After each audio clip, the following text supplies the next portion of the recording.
안녕하세요. 봉담고 3학년 여러분. 저는 여러분이랑 1년 동안 함께하게 된 미술선생님 유수희라고 합니다.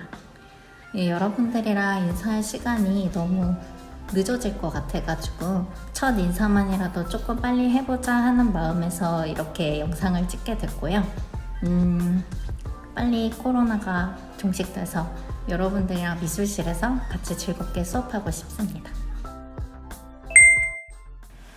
네, 우리 여러분들이 배우게 될 내용은요, 추후에 이제 현장에서 학교에 오게 되면은 여러분들이 직접 평가에 반영되는 내용을 위주로 구성이 되었으니까 강의를 빼놓지 않고 꼭꼭 보고 정리할 수 있도록 부탁드릴게요.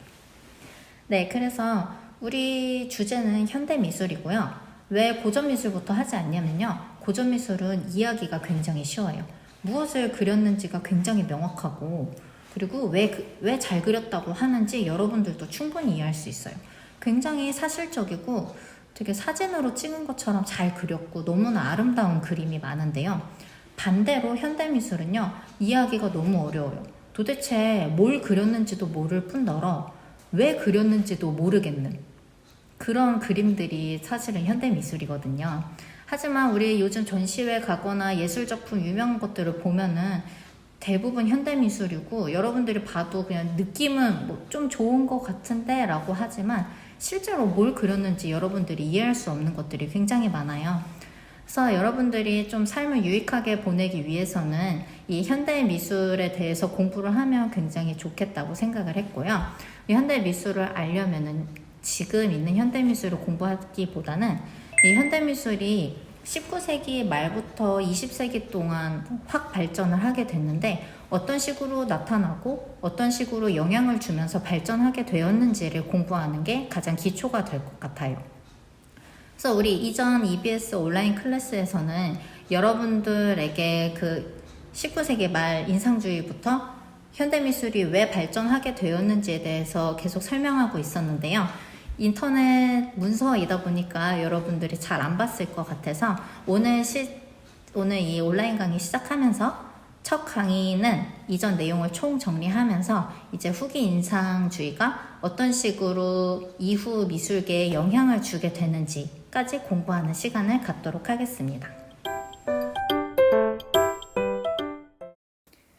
인상주의를 설명하기에 앞서 간단하게 서양 미술사 흐름을 전체적으로 살펴볼 텐데요.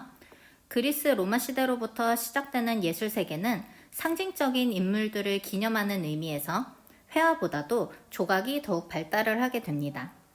그리스 로마 신화 속 이야기를 조각으로 표현하거나 왕의 모습을 큰 조각으로 남기는 경우가 많았습니다.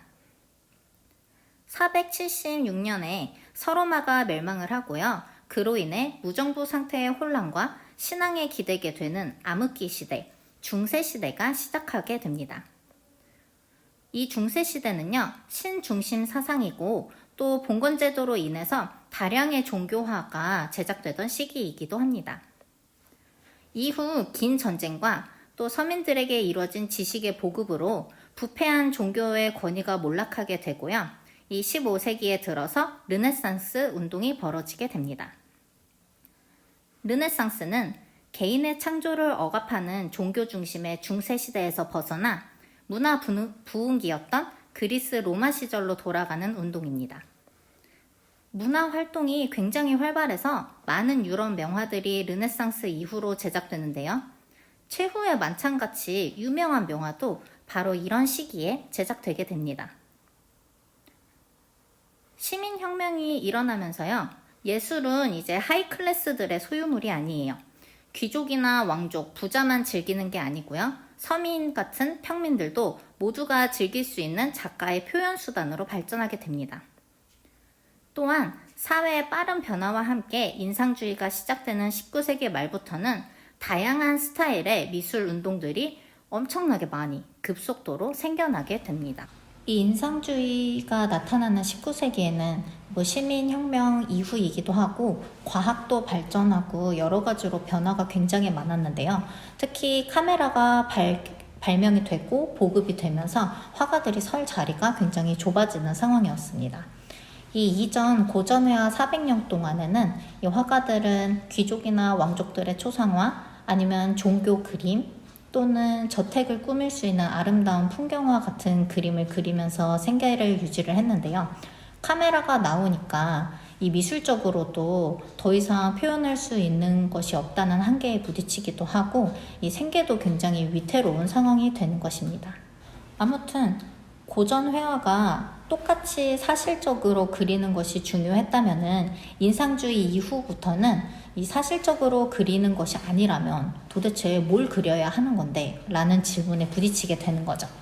그래서 인상주의가 가장 처음으로 그 대답을 새롭게 내놓았는데요.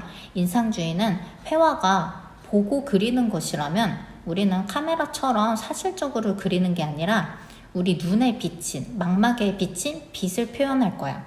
이렇게 결정을 하게 되는 것입니다. 그래서 19세기 말에 인상주의가 나오게 되는 건데요. 여러분들, 우리 간단하게 인상주의에 대한 퀴즈를 풀어볼 건데요. 이전에 선생님이 올려준 여러 문서들을 잘 읽어봤다면 정말 쉽게 풀 수 있는 문제니까 한번 퀴즈를 풀어보도록 할게요.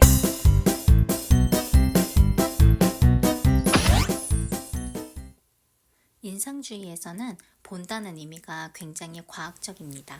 태양 광선이 물체에 닿으면 일부는 흡수되고 특정한 색 광선이 반사되어 눈으로 인지됩니다.